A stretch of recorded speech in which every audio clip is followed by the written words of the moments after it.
Have you ever heard about Roseto, Pennsylvania? Roseto, Pennsylvania. Yeah, it was this little town back in the 1950s, mostly Italian immigrants, tight-knit community, all that. Oh, okay. And get this, their rates of heart disease were crazy low, like way lower than the towns around them, even though they weren't exactly health nuts. Really? That's fascinating. It's one of those things that makes you go, wait, what's the secret sauce here? Yeah. And that's exactly what we're diving into today. Sounds intriguing. We're taking a deep dive into Malcolm Gladwell's Outliers. Gladwell, always a good read. This book is all about what makes people successful. Not just like, oh, they worked hard, but like the surprising stuff, the stuff most folks don't even consider. The hidden advantages, right? Exactly. And today we're going to break it all down, give you the key takeaways, the stuff that really matters.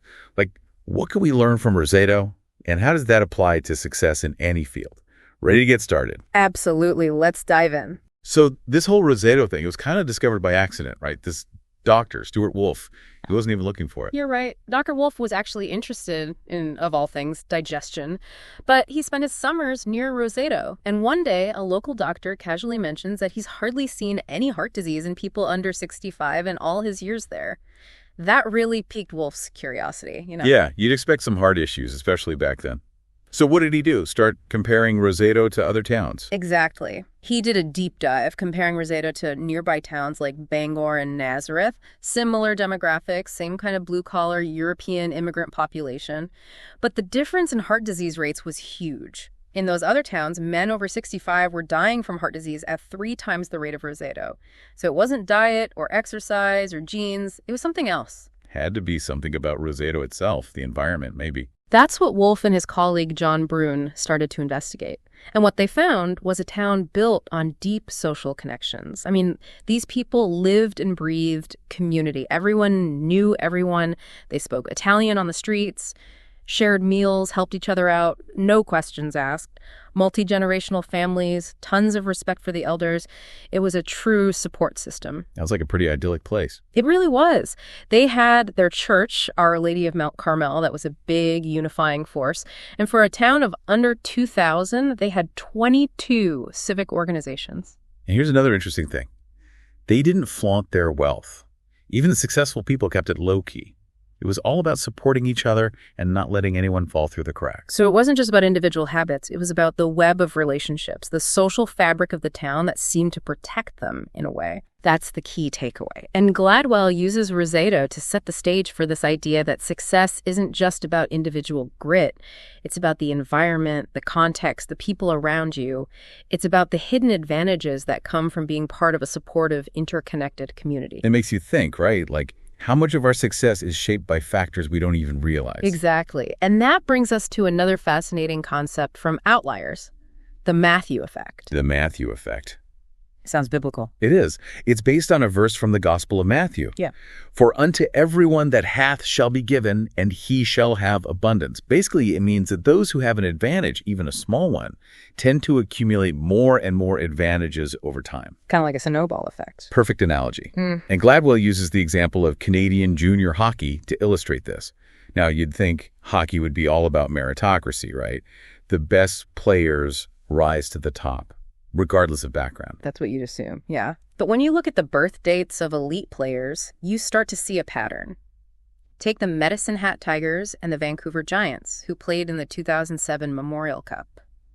If you analyze their rosters, you'll find a disproportionate number of players born in January, February, and March. Really? Just because of their birth month? It's about the age cutoffs. Kids born earlier in the year are almost a year older than those born later in the same year, even though they're technically in the same age group.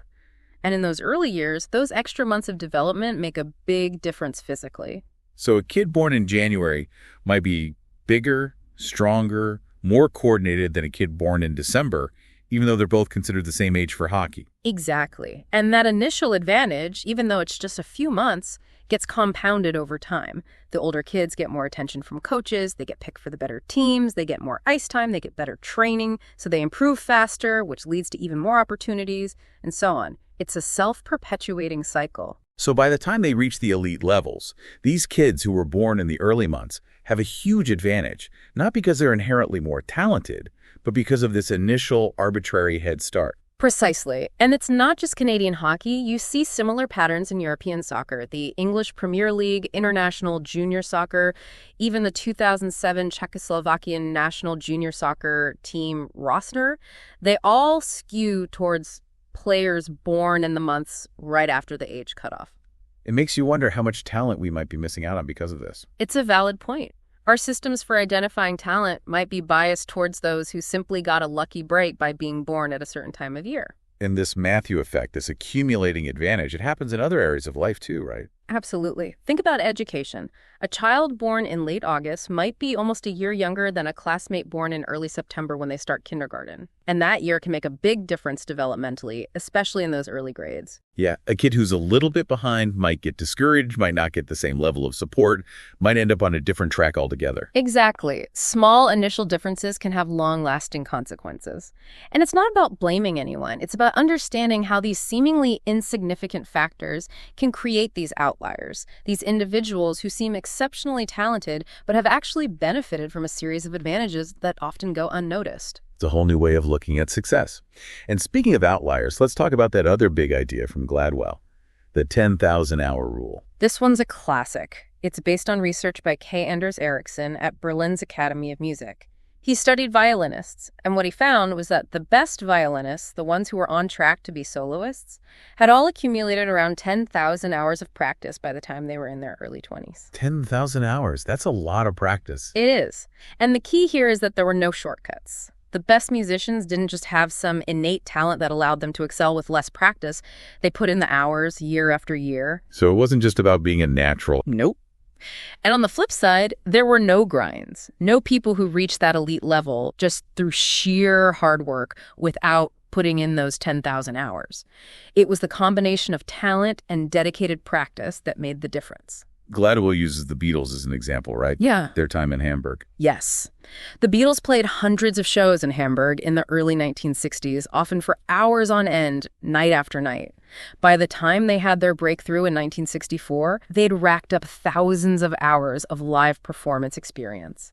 They weren't just talented musicians. They were incredibly tight as a band. They had a huge repertoire, and they could play for hours without getting tired.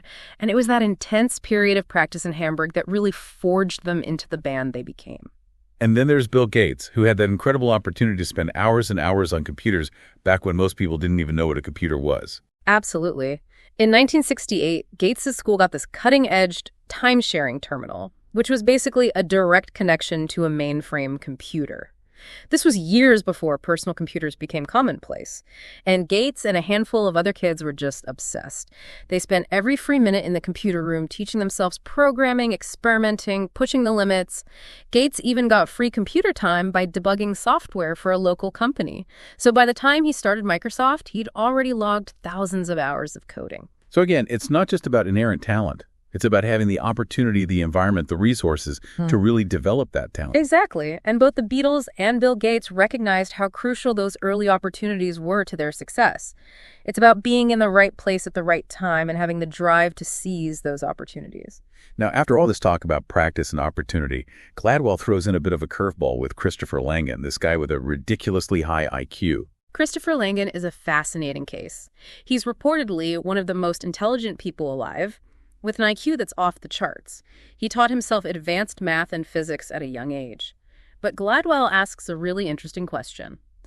Does a high IQ automatically guarantee success? And to answer that, he looks back at Lewis Terman's famous study of gifted children, the termites. Terman's study started in 1921, and he identified over 1,400 kids with IQs of 140 or higher. Some were even over 200. He thought these kids were destined for greatness.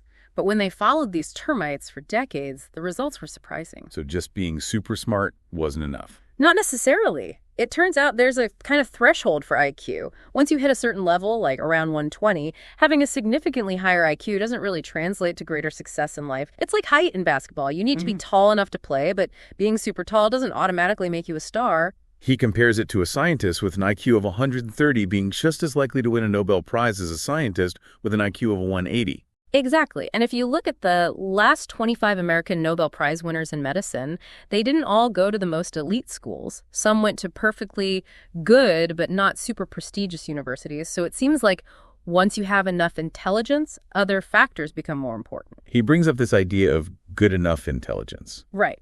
Barry Schwartz came up with that term.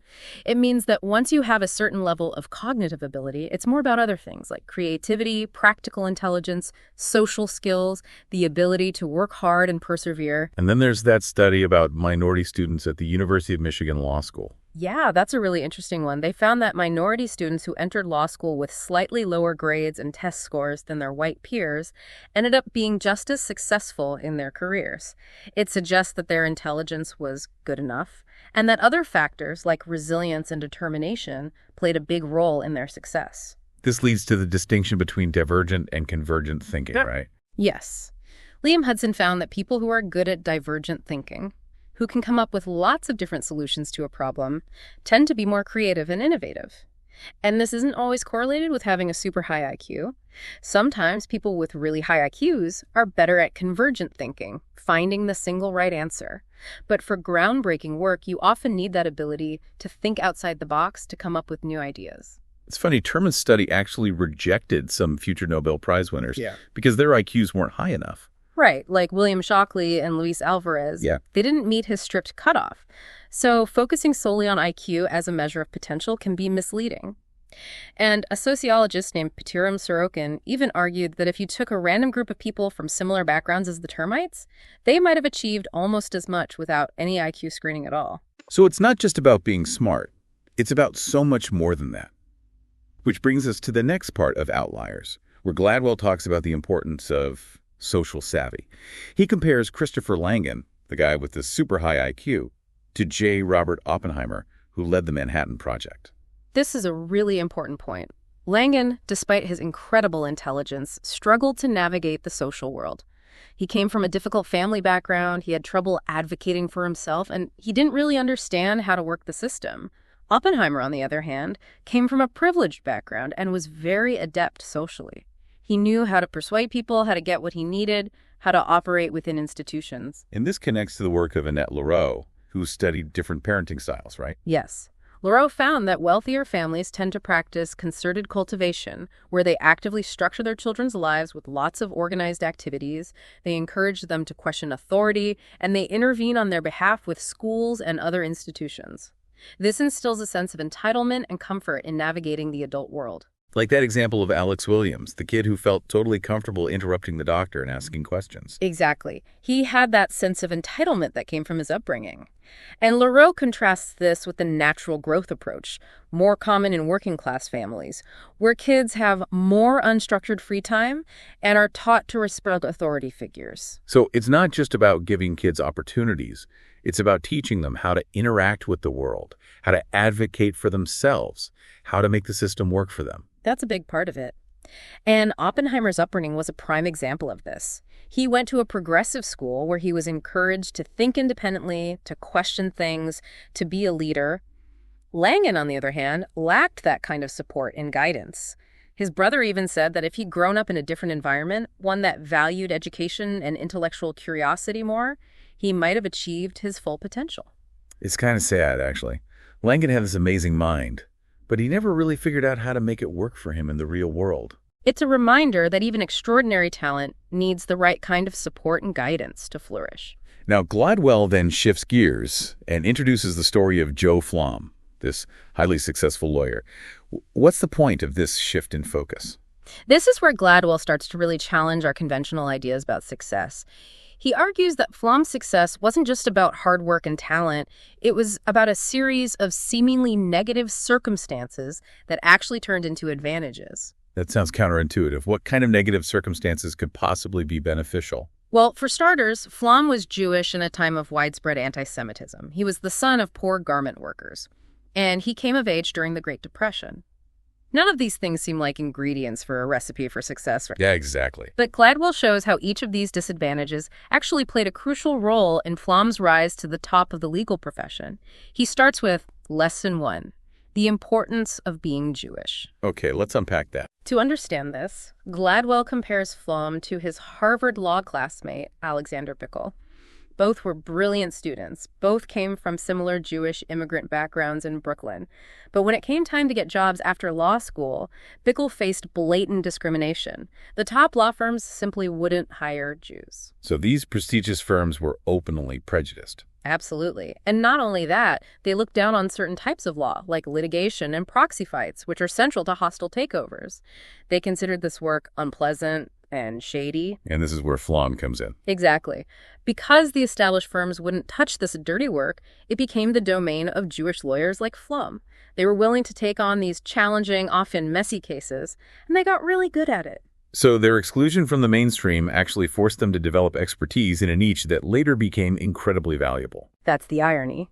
When corporate takeovers exploded in the 1970s and 80s, Flom and his colleagues, who had spent decades honing their skills in this undervalued area of law, were suddenly in high demand. They were the only ones with the experience and expertise to handle these complex, high-stakes deals, and they made a fortune. So their disadvantage became their advantage. What's the second lesson? Lesson 2 is demographic luck. Gladwell compares the experiences of Maurice Janklow, who went to law school in 1919, with his son, Mort Janklow, who went to law school a generation later. Mort benefited from what Gladwell calls the demographic trough, the smaller birth cohorts that followed World War II. Meaning there was less competition. Exactly. Mort's generation had it easier when it came to getting into college, getting jobs, getting ahead. They weren't competing with as many people. Maurice, on the other hand, faced a much more crowded field. It was harder to stand out. And this applied to Flom, too. Absolutely. Flom was part of that lucky generation that came of age in the post-war boom. There were more opportunities, more jobs, more room to grow. It wasn't just about his talent and hard work. It was about being in the right place at the right time. So timing is everything. It plays a huge role. And the third lesson, the garment industry and meaningful work connects back to Flom's family background. How so? Gladwell points out that Jewish immigrants like Flom's parents were more likely to come from urban backgrounds with skills in trades like tailoring. And the garment industry in New York City was booming at the turn of the 20th century. It offered meaningful work that was challenging, required skill, and provided a direct connection between effort and reward. And this relates to Flom how? Gladwell argues that growing up in a family connected to the garment industry likely instilled in Flom a strong work ethic, a sense of discipline, and an understanding of how to build something from nothing. Those values were crucial to his success. He saw how hard work and ingenuity could lead to tangible results. So even though his family's background seemed like a disadvantage, it actually provided him with a set of skills and values that were essential to his later success. Precisely. It's another example of how our assumptions about advantage and disadvantage can be completely wrong. It's really making me rethink how I view success. Now, Gladwell then switches gears again and starts talking about plane crashes. Yeah. How does that fit into all of this? This section is about how cultural factors, even deeply ingrained cultural norms, can have a huge impact on success and failure, even in something as technical as aviation. He starts by looking at Korean Air, which had a really bad safety record in the late 1980s and early 1990s. And he ties this to their cultural background. Yes. He introduces the concept of power distance, which measures how comfortable people are with hierarchy and authority.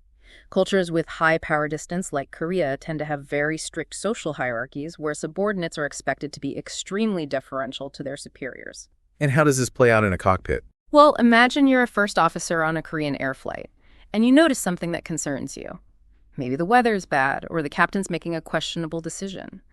In a high-power distance culture, it can be very difficult to speak up, to challenge your superior, even if you think something's wrong. So you might hesitate, you might try to hint at the problem indirectly, but you might not be direct and assertive enough. Exactly. And that kind of communication breakdown can be disastrous in a high-pressure situation, like flying a plane.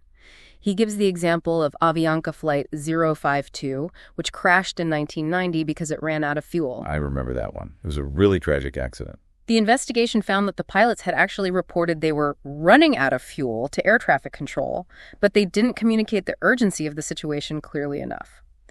The first officer, who was from Colombia, another high-power distance culture, was reluctant to directly challenge the captain. So he was trying to be respectful, to avoid confrontation, but in doing so, he failed to convey the critical information that could have prevented the crash. Exactly. It's a classic example of how cultural norms can have unintended consequences in situations where clear, direct communication is essential.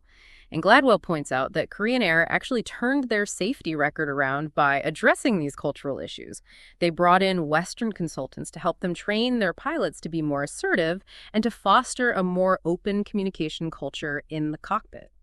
So they recognized that their cultural legacy was actually working against them in this particular context. Exactly. And that's a really important insight. We often don't even realize how our cultural background is shaping our behavior and our interactions with the world. It's eye-opening. Now, the final part of Outliers is all about the cultural logic of rice paddies. What's that about? This is where Gladwell ties everything together.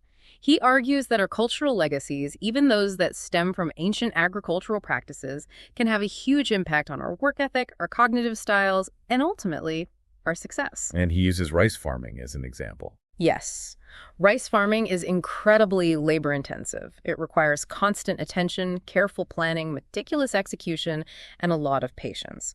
And this is especially true in parts of Asia where they practice wet rice agriculture, which involves flooding the fields. Sounds like a lot of work. It is. It's a year-round effort with no real breaks.